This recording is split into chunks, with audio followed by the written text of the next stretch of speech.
It's a way better head than, the heads that I've run in the past.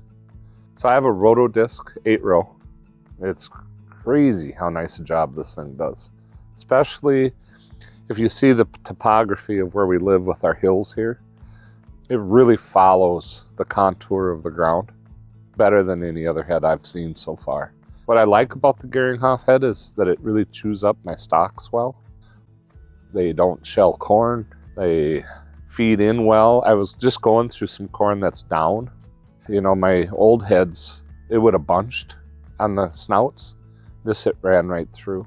And the other thing that's really nice about it is with a planter, like if you go around a curve in the field, it follows that curve so much better.